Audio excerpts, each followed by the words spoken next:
Congo, Congo nde mboka, mboka ngo mokengeli koi, mboka ngo mokengeli léopard. Congo yo, mboka kimbangu wa monela kipasi. Congo yo, mboka mindele banyokola kimbangu. Andima kipasi pambate alinga kibokonzi etelema. Kasi lelo yo, na Congo bawanganie. Ngai wabino véritable mwana ya mama Mwilu 650 José Moulay na comme netika na ngai musala oyo wapi esengeli biso na bino tobeta masolo elongo na ba invité na biso awa na plateau ya émission na bino. Esakola oyo wapi ebetaka elongo na ba invité sur le plateau masolo ya mayo ezali kolekana awa na République démocratique du Congo pe Kinshasa à Mobimba en particulier mbote na bino Congo Kinshasa Congo Brazzaville partout dans le monde esika bozui libako malamu ya kolanda émission ya lelo na ezali ko episode na plateau ya émission mokromolo na yambeli bino Cédric Bayongwa oyo azali cadre dans la Ligue des jeunes.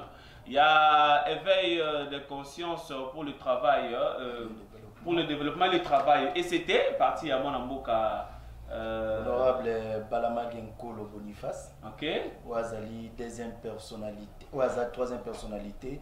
Na kati ya institution na biso, na au sein du Parlement. Ok Cédric. À part ça, boni nzoto, boni santé à parti. Kimia ezali, mais tozana sango ya mawa na kati ya parti, tobungi simoko ya badoyen na biso. Oula. Fondateur et défenseur munene na kati ya mboka pe na kati ya parti doyen Mayembe Jean oya tika kibiso depuis semaine passée na kombo ya libota mobimba ya ECT to présenter vraiment ba condoléances na famille na ye biologique pe na kati ya lingomba ya parti elongo pe na équipe mobimba esakola vous allez profiter pe ko présenter ba condoléances na bango na. Merci beaucoup, merci beaucoup, merci beaucoup Ndeko. Merci beaucoup Ndeko Cédric Bayongwa. Na mpanzi mususu tozali na Dani Ngeleka cadre na Congo Conscience. Po ezali moko structure ya Ligue des jeunes na kati ya UDPS Dani boni santé. Santé ezali malamu. Nicolas Belé ou monanité na plateau esakola Dani. Te nazali au moni. Kimaki tellement que batageleka ki trop. Te tozali ko servir mboka ba bilanga ezali ebele to ba chandenge ba lobaka na lopoto ezali ebele. Tango to zwa kingonga te mais tozali quand même quelque part pour na ko servir kaka mboka ndenge to yaka ko servir yango à partir ya plateau na yo ya esakola.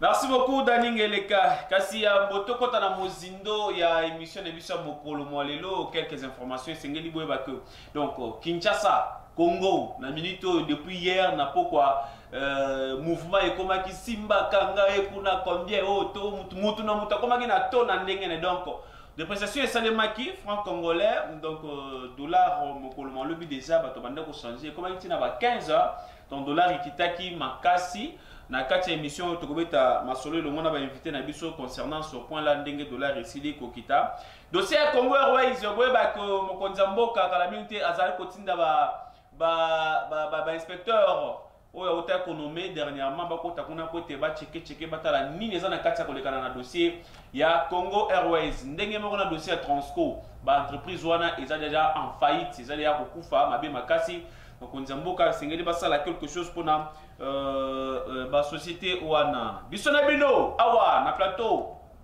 Donja Business en direct moko to fongola bino téléphone pour te weba neni ya kobenga pour na ko participer na masolo o to kobeta na bina ba inviter mokolo mwalelo to kolobela likambo etali ba dollar ndenge kiti to kolobela susu likambo o etali dossier Vital Kamerhe ba avocat na ye elongo na ye lelo mokolo lendi bakenda ko senga bakenda susu ko bandela dossier na bango ya liberté provisoire na moment o wapi dossier na ye et procès mususu ezali annoncé pour na le 7 oyo ezali dans quelques jours wawa procès Vital Kamerhe dossier mususu ezali ko tambola makasi na ba réseaux sociaux ezali dossier oyo ya 650 soldats au balobi que non balongoli yango pembeni ya ancien président République démocratique du Congo tokobeta lisolo yango awa na plateau po ete toyeba ndenge nini ya kolandela koyeba eske ezali solo to ezali makambo ya ba réseaux sociaux eza na kati ya kotambusa pe lisusu tokolobela démarche ya ba 12 donc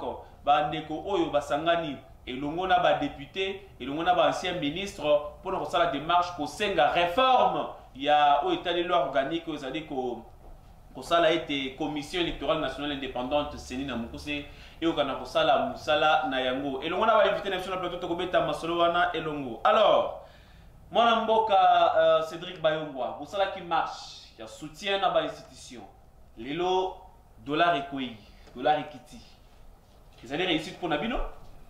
Oui, d'une part ils allaient réussite, d'autre part pe tozo toko senga na mokonzi ya mboka à travers madame Lydie Omanga, où Azali numéro 1 ou Asimbi RCPT. Ouais.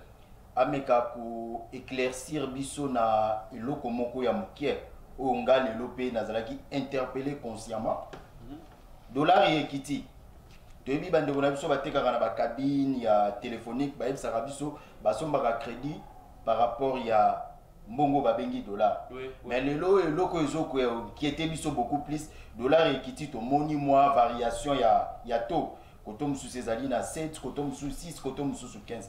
Mais je me demande si suko tozo somba crédit na 1 dollar maintenant taux ya kala 2050 francs congolais. Maintenant là je me pose la question, qu'est-ce qui se passe? C'est-à-dire ça c'est pour aveugler le peuple ndenge kiti ou réellement dollar ekiti? Parce que même sur le plan ya ba achat, nous avons remarqué le prix Isaiah Kokitate. Donc on appelle ça pour ça la ministre de l'économie peut faire ça parce que voilà ici quand on a mituna. So qu'est-ce qui se passe? On se pose la question, qu'est-ce qui se passe? Politique monétaire ni ne se place qui est en place pour tout le monde a le lot de dépréciation et ça l'a mis automatiquement. Manakati a demande personne de sentir en mode. Oui. Mais tu as déjà avant dimanche déjà samedi tu vendais koyoka yango. Une FCC boka avant déjà la France là. Les informations est tamboulaki partout. Et tamboulaki partout. FCC ça le rappelle dans les réseaux sociaux. Tout le monde a yango partout. Biso na pe na compte Facebook na monaki ba poster. Mais on se demande maintenant madame Lydie Omanga, yebisa biso. Vous avez mis na mokonzi ya mboka. Prix wala ya crédit ezo kitate pourquoi? Le lot toujours sont bagaga crédit na 2100 unités. Mais aïe sabiso, eza escroquerie au bazo sala biso toni. Toko comme toucher na pas wana po mingi wana mboka na biso soki logo c'est mati po ekite comme ma passe mais hors de la rekiti. Donc on débat on a quatre dossiers daningeleka. Dernièrement on a eu yo quand même sur le plateau oyo que non ma démarche à bande FCC waza ko sala pour être soutenir ba institution entre autres dollar et mataki. Le lot toko le bageza réussite na objectif na bango. Vous avez quand même combattre beaucoup na marche basalaki. Bon, Yaya Mona peut ça nos réponses à nani wana nazali ko remercier nanu Mboka par rapport na patriotisme à la kisi pena motema na ye munene ya kolobaki asa tata ya patriotisme. Nazo zwaka ya papa ne mwanantiemi oyo azalaki na ba moi souci ya santé quand même ba memie na hôpital à cet instant santé na ezongi malamu lelo c'est prévu à zongananda kunaye. En dehors de ça on a essayé même de réhabiliter aussi un des départements yanda kunaye oyo bebaka bandakala nazali ko féliciter yango mokonzi mboka makasi pona likambo wana. En dehors de ça na lingili susu na bakisa likambo etali dollar ndenge ozali koloba wana dollar. Je pense que ndeko au moins à ça l'assemblant ya koyeba vérité, mais vérité est que ça fait de cela un bon bout de temps que le chef a pris l'initiative au sein du conseil des ministres pour koyebi sa ministre ya finance ya budget en même temps ça la recommandation et pas gouverneur à banque pour baluka moyenne nini bakosa la inflation est élément parce que ce n'est pas normal.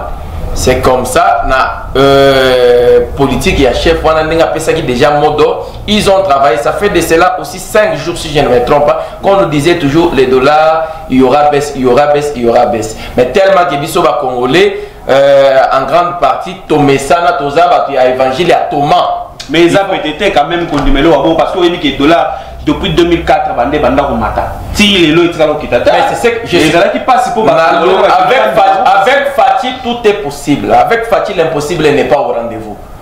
Détrompez-vous que non ndenge salemara et ko salemate non. Avec Fatih c'est jamais vu que nous allons vivre. Ozomo. Nde ya mona olo bana minito yo ndenge ndeko azali ko loba wana effectivement les taux les plus hauts attends ce qui tolobi les plus hauts c'est 17.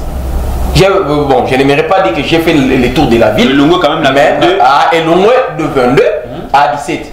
Et ça exploite c'est déjà jamais vu. Beaucoup félicité FCC na marche na bango basalaki po basalaki marche pour lipa et mati dollar et mati. Même parce que beaucoup félicité quand même bango. Te makambo zo ba ya marche wana na yebite po na nini batambola ki parce que na landa ka batambola ki oyebi batambola ki po dollar et mataki po lipa et mataki. Te na landa ki la mère mende alobaki ma mususu na landa ki Chibandara imo alobaki ma mususu na landa ki président Ligue des Jeunes alobaki ma mususu na landa ki les vieux Caleb alobaka makambo mususu. Donc ata yeso ki na tuniao maloba ko bimisana mnoko na eza makambo ondeko Caleb alobaka te makambo mende alobaka te mutu na mutu azaka na opinion na ye. Ozondi mate quand même batambola ka par courtoisie bazaka na objectif. Ozondi mate ke quand même ndenge dollar ekiti boye bango pe bazana part moko ya responsabilité basali marche na bango baburo bazaki na nzela wana.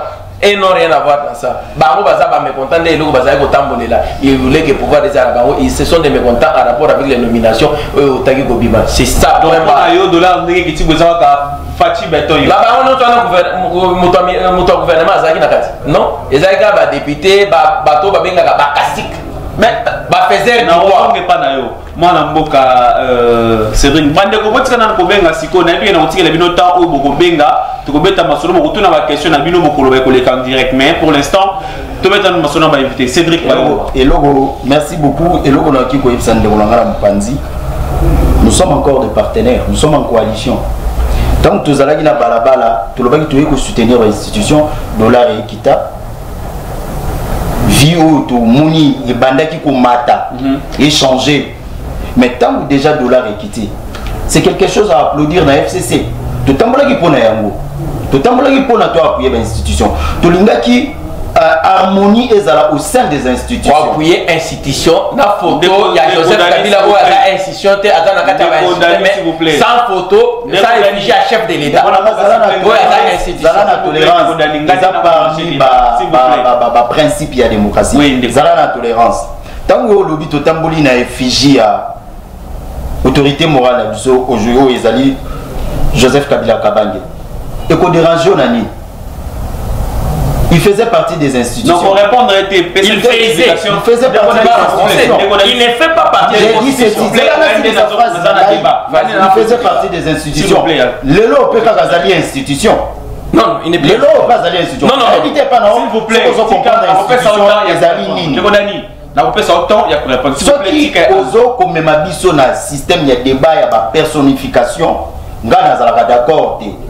Tous un problème, il y a l'État congolais. Biso ton marché au dollar et quitta. Tu dois nous féliciter. Aux obligations. Il y a Koloba, merci. Mon Kondiamboka a joué veille. Il y a parti, il y a marche Nabino. Le dollar et quitta. Et ça qui parmi la ligne, il y a la réclamation de Biso. Au Monaki, il y avait parmi Biso et un jeune homme à Tombola Kibou. Papier à la Kissi dollar. Ndezali. Mais le lot, les qui n'a plateau, ça qu'on ignorer. Pour quelle raison, mon frère? Nous ne sommes pas des ennemis. Ce que vous oubliez, c'est ça. Tozali et Sikamoko, tous les partenaires.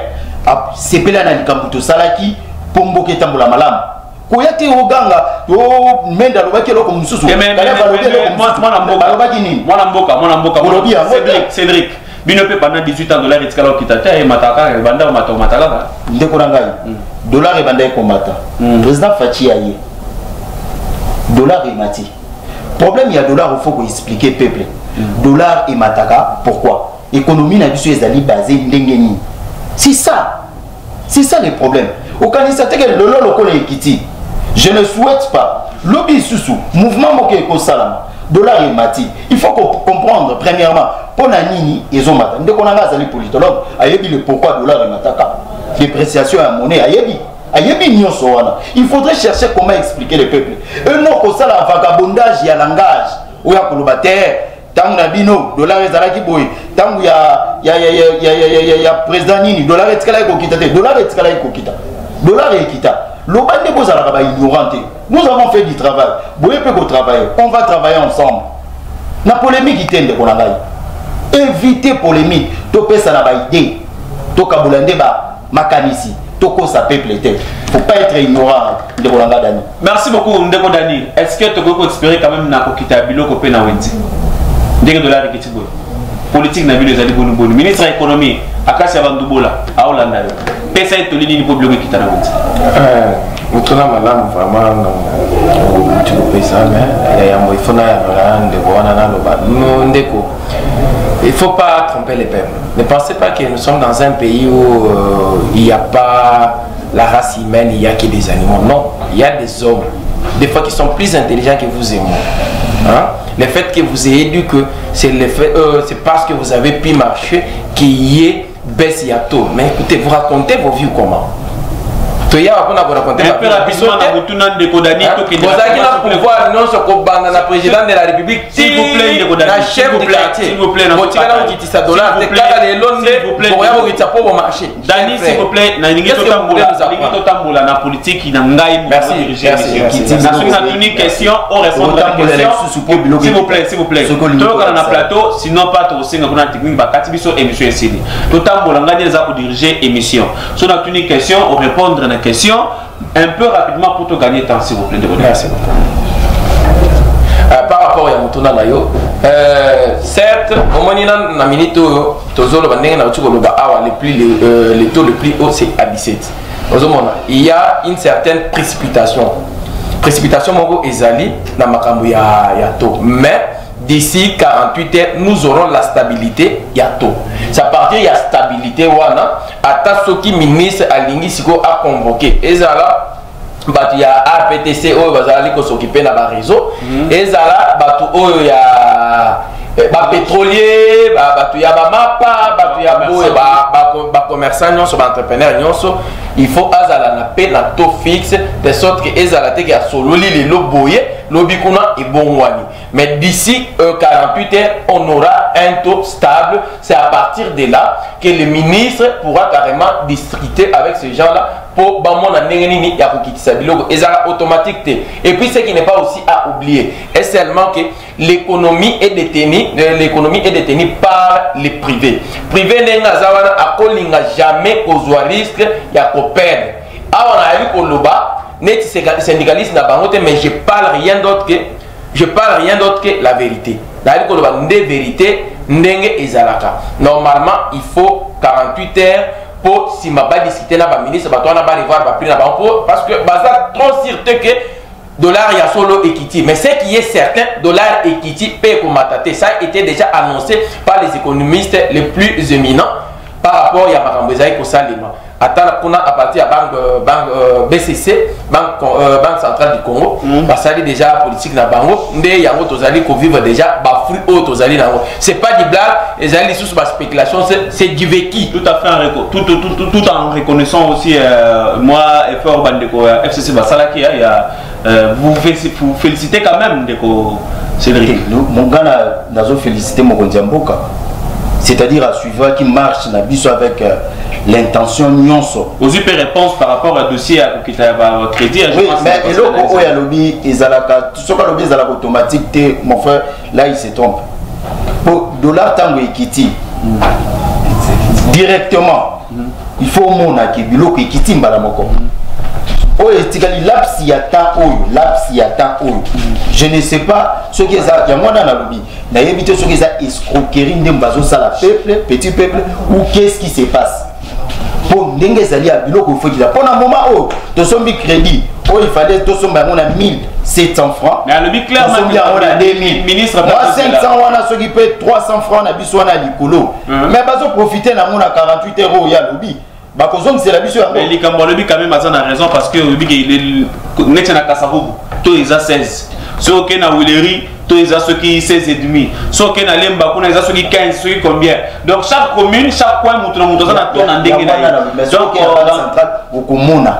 il y a banque centrale ils a 19 ceux qui quelque chose là. Le problème c'est que Olingi ba réseau va s'approprier déjà na to ya banque. Va s'approprier dans na to ya banque pour petit peuple à la bénéficiaire. Nababilo konyo so tozo soma na ba petit marché to sentir impact il y a dépréciation wana que le lot to la muki au lieu escroquer biso na ba miette na biso. OK, merci beaucoup wana zalaki ndeko Cédric Bayongwa na ko rappeler ba téléspectateurs na biso ke bozela to fongola téléphone ta la minute to tia yango po ete boka na kobeta masolo en direct na plateau kasi ba chef coutumier ya ville province ya Kinshasa. Donc Kinshasa ezala na 21 groupement mobimba. Chef coutumier à ville province à Kinshasa bazalaki na séance moko ya formation renforcement capacité donc surtout le langage moko na DT pour la technique bon tele biso élément pour to la ndangwa ministre affaires coutumières a salisaki atelier moko pour te ba renforcer capacité à chef coutumier ba e ba pendenge nini et sengeli ba se comporter parce que Kinshasa zali capitale Kinshasa zali ville donc sengeli ba chef coutumier Kinshasa va quand même en ordre bien mener pour respecter ma communion son ndenge sengeli et puis ministre ya affaires coutumières annoncer pe ma makambo ebele na kati ya nini yango ya atelier yango mais tout la ndana élément 15 base 015 où ils allaient fixer statut à chef coutumier donc constater ba conflit ebele il y a ba chef coutumier dans la ville de Kinshasa. Ba conflit na est dû parce que to constater la formation il y a bato bali ko kamba ba CCRC cellule consultative de règlement des conflits coutumiers ba na formation essentialité. Alors to lancer formation pour na ba union so bali ko kamba ba CCRC na ville de Kinshasa et en même temps tu informer ba chef coutumier na ba disposition la loi 15 base 015 où ils allaient fixer statut à chef coutumier et puis boyebi depuis la dernière élection quelques chefs coutumiers ont coopté comme député provinciaux regard ya mibeko où ils ont comme chef coutumier bakoyi na auto benye incompatibilité et c'est mieux de remplacer bango on a remplacé bango et c'est mieux salema et pas bango moko ba chef coutumier. Après formation, après atelier, bakoyo kala bango moko va remplacer Bazaki copté comme député provincial. Yasuka ou Etali formation tous allez conseiller ça. Et ça que tu équipé l'équipe il y a ministère secrétaire général pour que baka ko quitter le terrain sur le 21 chef sur le 21 groupement de ville à Kinshasa pour te identifier, authentifier puis certifier le village Nyon sur la ville à Kinshasa. Pour te yango pour te belé et c'est nous te ba mboka ni neza na ville à Kinshasa ba kamini bazawana pour te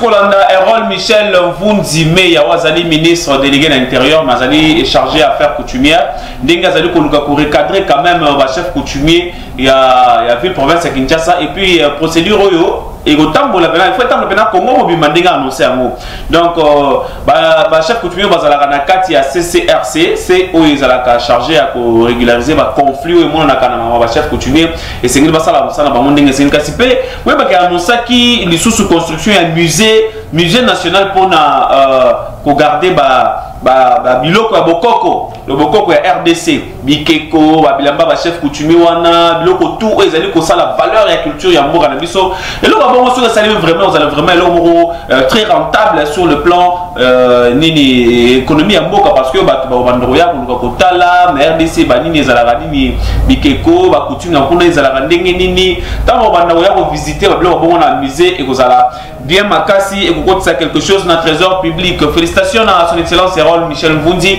nandenge vous allez continuer ko sala pour valoriser ministère des affaires coutumières. Voilà ça c'est puis to koti na dossier ya ba démarche oyo ba 12 bazobenga ba 12 bazala ki 13 mais moko na bango résister démarche bazali ko sala pona oyo etali révision ya loi organique numéro 13/012 oyo etali makambo ya commission électorale nationale indépendante ndeko Cédric démarche ya ndeko ko yamba mondengeni to yamba ki démarche ya ba ndeko initiative na bango na esengo nyonso mais to souleva ki point moko to lobi boy démarche wana to boy na biso yango te mais ekende na cadre moko institutionnel.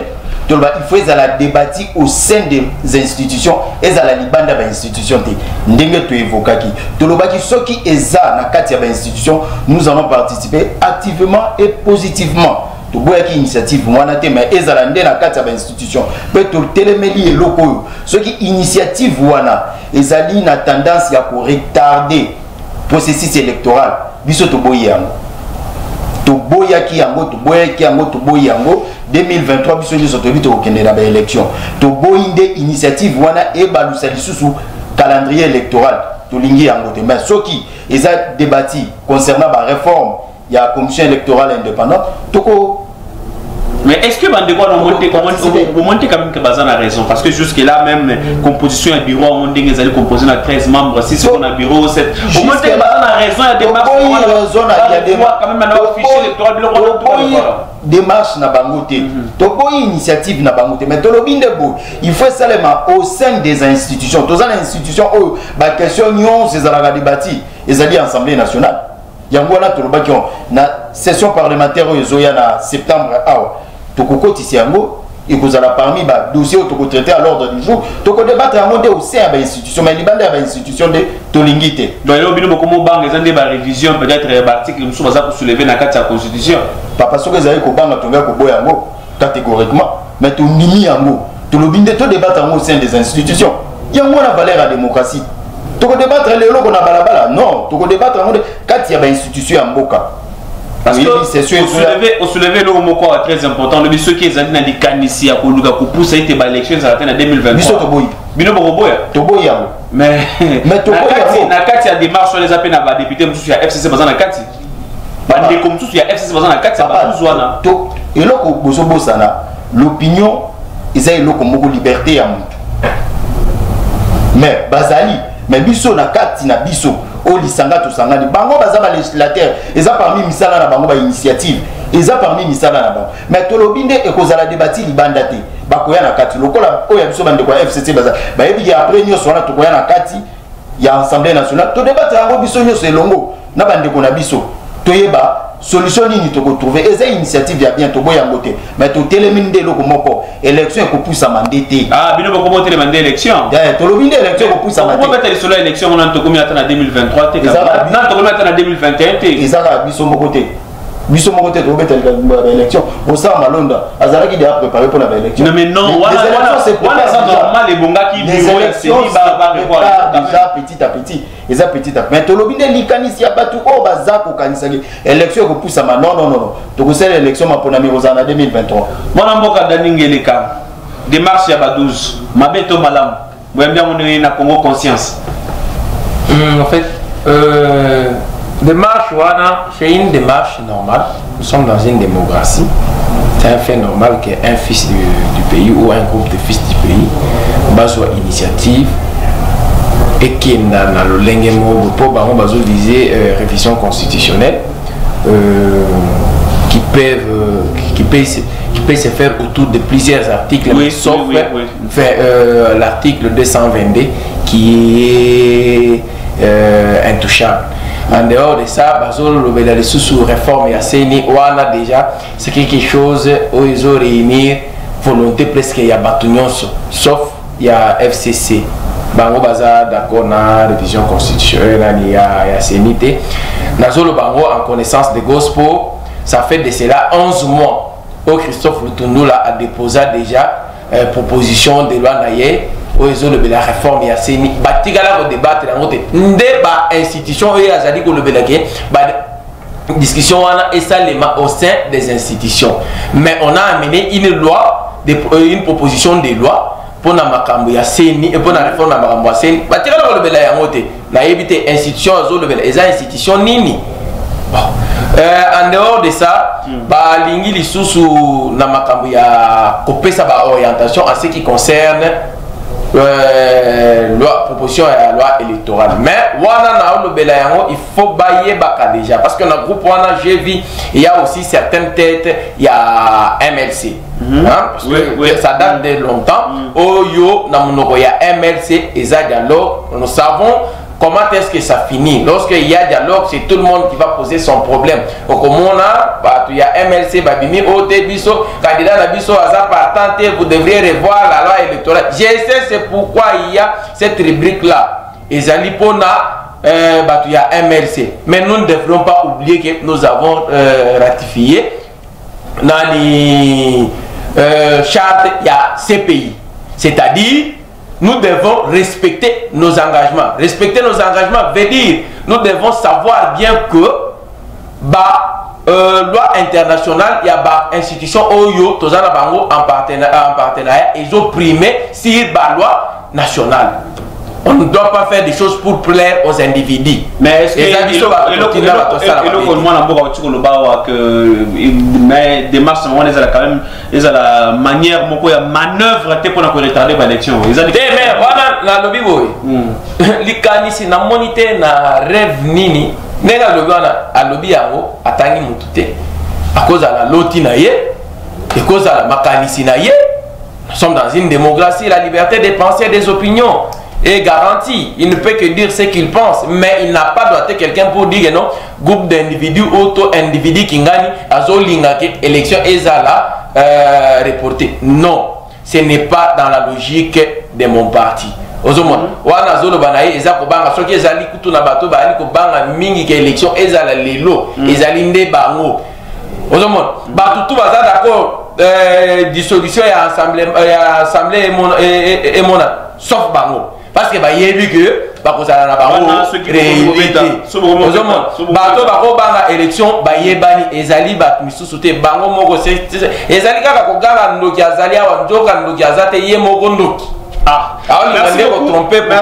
Merci beaucoup Ndeko Yonke depuis mon gafou là tout un message na otindi biso merci beaucoup mais est-ce que Dani Ngeleka beaucoup mi ko banga pe abinope on dirait pour nzembo moyemba matro élection oh covid ezwa ki biso ta makambo belé bozana likanisi ko tindika élection pour envoyer yango pour ta transition to ezandenge nini na biboyi. Nous sommes dans un pays où il y a 80 millions de Congolais plus même de 80 millions de Congolais. C'est-à-dire mutu na mutu azo lobamaka mundenge azo kanisa à moins ezo atteindre la sûreté de l'état wana nde komi mabeto ezambeba. Mais ce qui a mutu a exprimé ba sentiment na ye ngai na kenda koloba na ye o monsieur koloba boyete mais awa ezala parti na ngai ezala na ni ba regroupement nyonso mutu atamo ko tireli koloba likambo ya keno élection ezala au-delà te. C'est toujours des opinions que bato bazali ko émettre ata Trump et Moko à remettre opinion. Est-ce que Babomi est Malamboka Cédric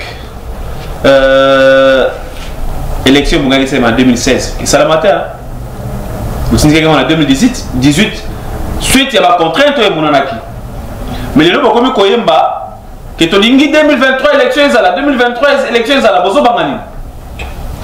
Merci beaucoup pour la parole Isusu. Nani Wimsan de Bonangai Dani Tobanga ke logote. Tobanga ke logote. Longola mona makanisi. Aucun sa dissolution à parlement et pour changer quelque chose na mboka. Là tu te trompes. Tu as posé mon konzamboka sala mosala. Ah botika ko mema mon konzamboka na ba confus avec institution où on ne sait pas à qui profite. Et le côté koloba awa. Eza eloko ya kobanga te. Nous on n'a pas retardé les élections. En 2016, on n'a pas retardé les élections. Mais il y a la réalité, il y a des nous sommes toujours, au début de la gouvernance, nous sommes toujours confrontés par rapport aux réalités. Oh, nous devons à ignorer devant Binoa, tout ça devant télé. À l'objet, élection, les candidats vous poussent les athées. Mais biso to yebi déjà ma candidature to ko kende élection poto même avant de biso ba comme ici ko to zalaki faut pas comprendre que oh ce qui élection pousse ma qui pour la réalité et zalaka ebelé ce qui le long na émission to za awa ceux qui kak élection et poussani à 2 jours à Pamba, c'est-à-dire ba Russie oh nyonso ba bande ko na biso batangaka ba kenda ki ofele pourquoi bitumba la bango zalaki pour na retard ya ba élection wana mais lelo oyo ceux qui bande ko na biso IDPS ba pousser à élection kaka 2 jours à Pamba, c'est-à-dire bande ko na biso na ba kenda ki nde ofele tant to bande ko expliquer ba contrainte o to kuta na karango bango baboyaki ba telemaki ba lobi non to bi balabala bazo ko kosa bol lelo e komi tourna bango ndeko to ko kende na mapona 2023 na 2023 to kende na mapona oyo nyosa zana likanisio te biso de élection 2023 élection 2023 wana ezali ba propos oyo wapi mwana mboka Cédric Bayomo auti koloba pour na décision de détermination ya bandeko ya FCC pour na bango 2023 et mata ekita ebongi élection et salema to fongoli téléphone pour na bandeko ba téléspectateurs na biso bazali na bosenga pe akobenga botu na ba question na bino awa tozali en direct mais mwana mboka Cédric lisolo za ko beta ma 650 militaire oyo balongoli pembeni ya ancien chef de l'état yo en tant que ndeko FCC yebisani na batrisateur ba kolanda ezali solo to ezali masolo ya ba réseaux sociaux ndeko ezali okuta abotika intoxication la population eza lokuta déjà botala na éviter onani déjà kenda visite pour parc Vallée Ancele ezali parc munene o ba kenda ka kusala ba visite kinga kati pe ezali na kati na éviter 600 soldats mo bino bozoloba bazalaka esikani botika ko intoxiquer peuple azana posa eloko mususu botika ba information wana o kanza bozo ko menacer mutu mokonzi ya mboka na biso ya kala o lelo azali autorité morale na biso o nyoso boza koyoka wana na ba réseaux sociaux ezali nango lokuta moi qui vous affirme Aujourd'hui appelle moko lokuta alors de kombo to bengi biso wapi kombo nani alors na bengi bino na chili kombo nani Rigel de ko tozo yoka yo aina na de kona ya kashi ni kwa kashi oui est-ce que dans le cadre qui na pouvoir les pays il faut que il va entreprise qui à l'état ils sont travailler dans la transport ça fait maintenant si on veut commencer à garantir une mission avant merci beaucoup papa yo ki montrer na yo tozo tourner yango sur place comme ça répondre ndeko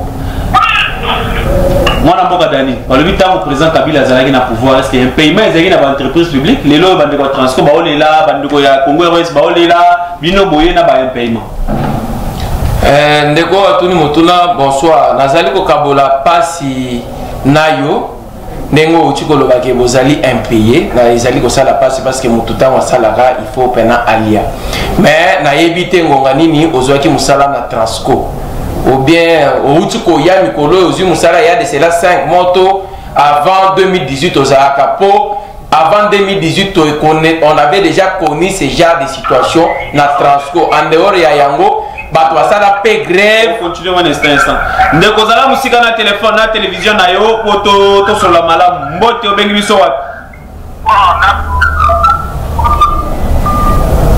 et puis na Transco moko wana à l'air bato ya SPT bazaki ko sala grève tant au président au président Yasika Uchikozwa Bokonzi bato à Transco batambola ki pe pona ba arriéré ezalaki ce n'est pas de l'inédit mais ezali ko kabola passe wana kombonani ouais mbote obengi biso at kombonani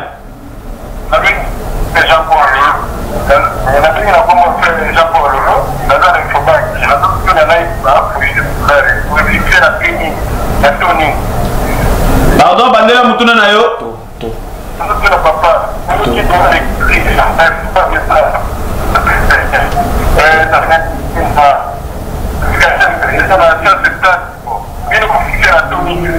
ok merci beaucoup pour la mutuna na yo ndeko merci naza ko profiter pour répondre que ezali biso mutu to fixera bato ya ba dollar te ndenge bandeko to uti ko sola a na plateau ba beti solo ba lobby clairement que dollar mouvement ko kitana ngo salima ki hier donc tina minute oyo bazali kozela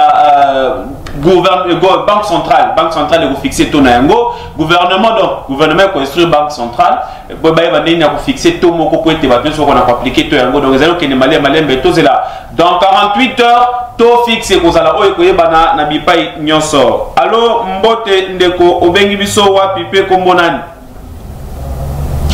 ah oui ndeko dani nazali koloba ndeko wana ke makambo ya barrière na Transco et bandi sikoyo te mais ce qui est aussi ce qui oyo ezali ko pesa raison na likambo wana ezali ke toyebi que toza allo ndeko mbote obengi biso wapi kombonani allô allô ouais ndeko toke il faudrait expliquer population très bien Transco ezalaki lisusu komema bato te na ntango ya Covid on sait nous avons quitté des 100 personnes jusqu'à 20 personnes mais qu'à cela ne tienne ils doivent être payés parce qu'ils ont travaillé. Messieurs, apparemment tu connais pas l'histoire du pays. Mais il a bien dit moi je connais l'histoire. Allô mbote Bumi Transco. Waouh. Na ko expliquer. Allô ndeko so plutôt na peine. Bonjour bengi biso wapi kombonani ouais na bengi bino sortir commune na bengi bino sortir commune na Lemba comme on a marqué ouais ndeko mutuna na yo ezali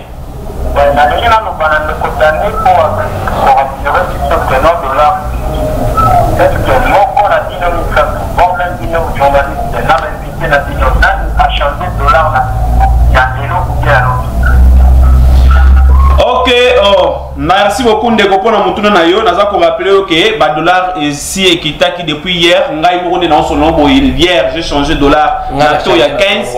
Le na tonga wa Ndeko dani ku to changer, o changer na to nini? Na changer na 15 na coin ya ndako na ngai. Tant na komi na moya ngo les taux les plus top c'est 17 na to wana ya. Merci beaucoup Ndeko to banza ozu réponse na mutuna nayo. Allô mbote Ndeko bengi biso. Ndeko na bengi.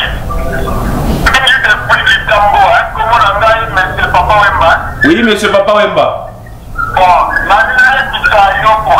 Ouais.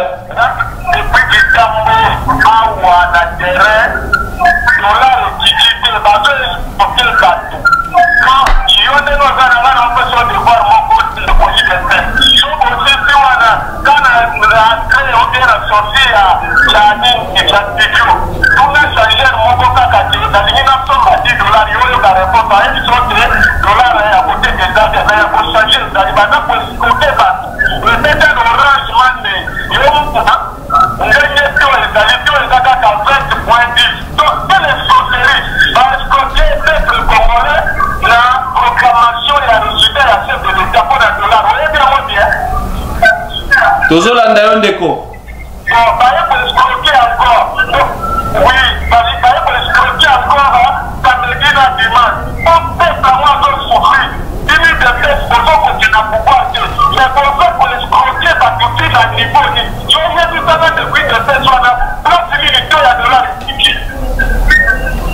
Ok, merci beaucoup Ndeko. Nazo songela sous réponse moko moko to pesa peine Ndeko mususu awako.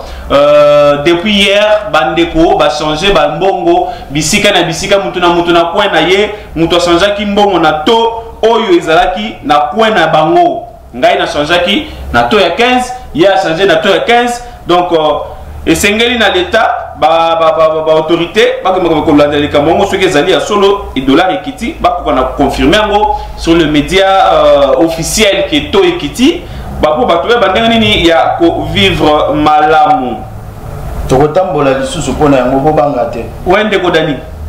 Bon en fait nazali ko yoka préoccupation ande wana on a été ce qui a zeli biso na katikati na lomaki déjà que oyo tozali komona shit libre oyo et salemi précocement. Mais certes, d'ici 48 heures, il y aura une stabilisation. Stabilité.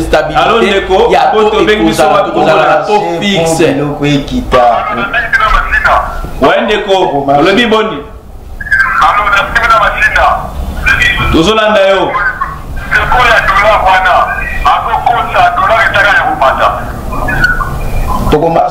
Dollar eza ya komata.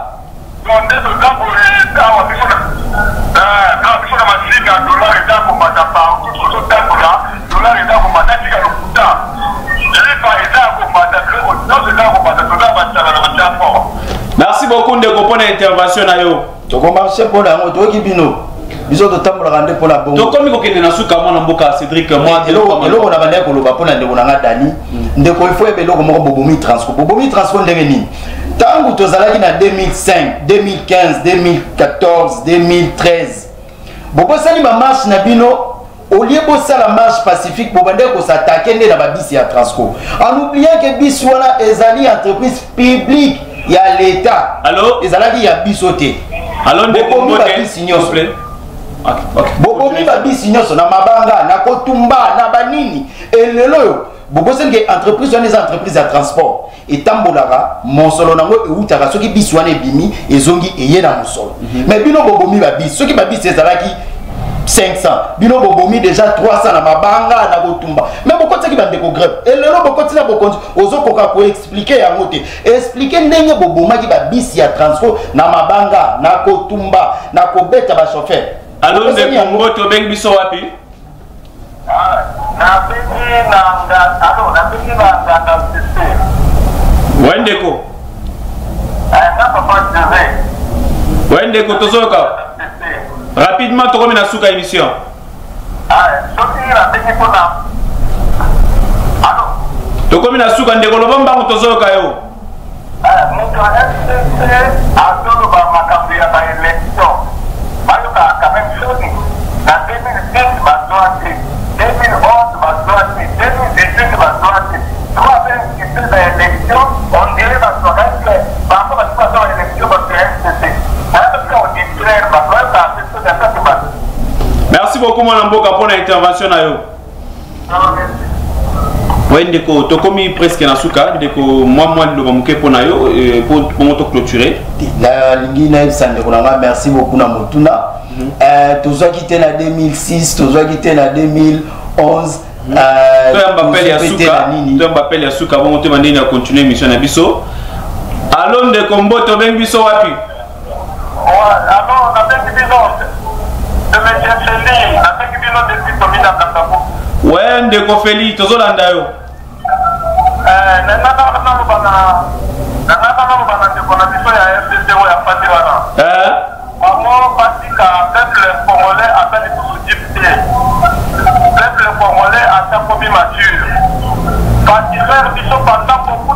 Alors que ma pays sous-africain va progresser ma case. Et aujourd'hui, il est là pour nous dire que ma marché, pour marcher, il y a moins $, ici. Ils ont dirigé ce pays pendant plus de 20 ans. Marche unique et $50 000.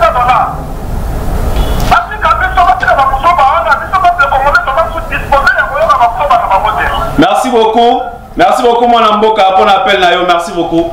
Ndeko Dani moi 2 minutes et 2 secondes rapidement. Ah d'accord, merci. Et puis nous avons rappelé Ndeko babis ceux qui n'engozali koloba déjà qu'il y a 500 Toboma 300 ezali le quota peuple congolais azali kolanda biso ayebi vérité.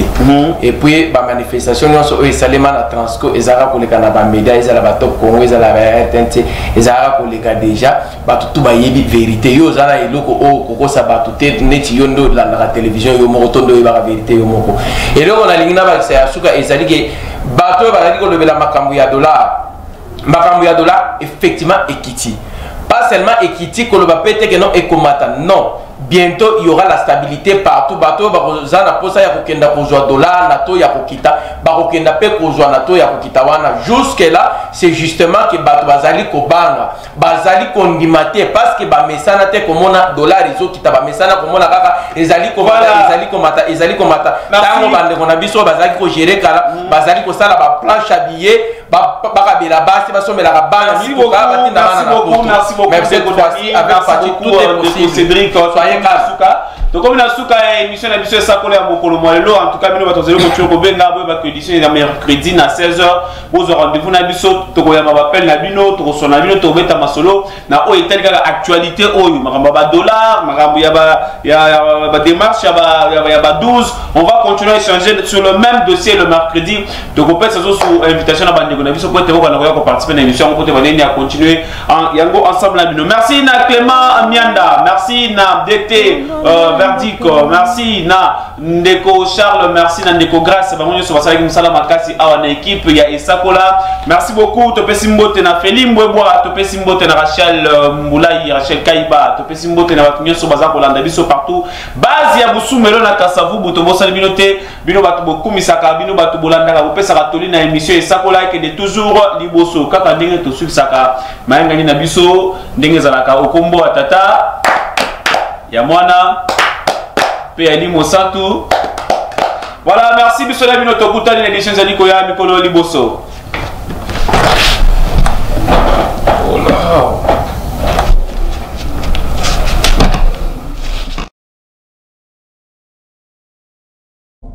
Mbokango mokengeli koi.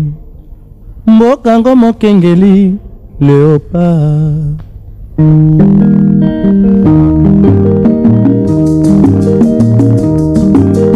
Mikolo tosekanaki na mosolo ya mboka Kongo ekoki tofungwani misolelo tomoni bozoba nyonso tosali oya kobongisa Kongo aveni ebongi tosala moto nyonso ata mwana Kongo ya mosolo mpembe ya nzoku, Kongo ya bwanya kasa ya mbila, Kongo ya makasi moto ya nkoi.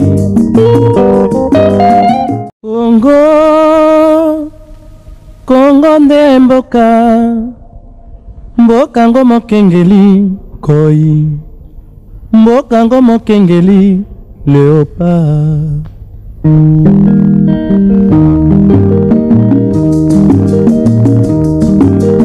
Mikolo tosekanaki na mosolo ya mboka Kongo ekoki, tofungwani miso lelo, tomoni bozoba nyonso tosali po ya kobongisa Kongo aveni.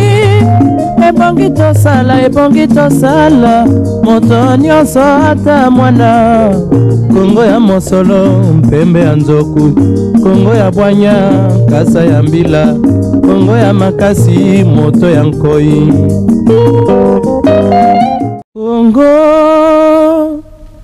Kongo nde mboka, mboka ngo mokengeli koi, mboka ngo mokengeli Léopard.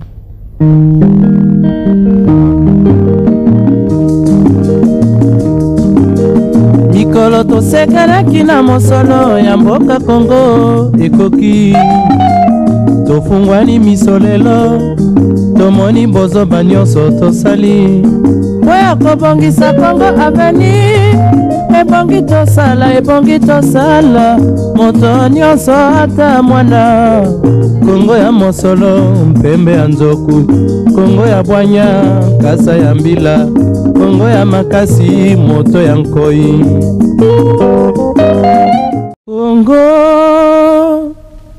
Kongo nde mboka, mboka ngo mokengeli koi, mboka ngo mokengeli Léopard.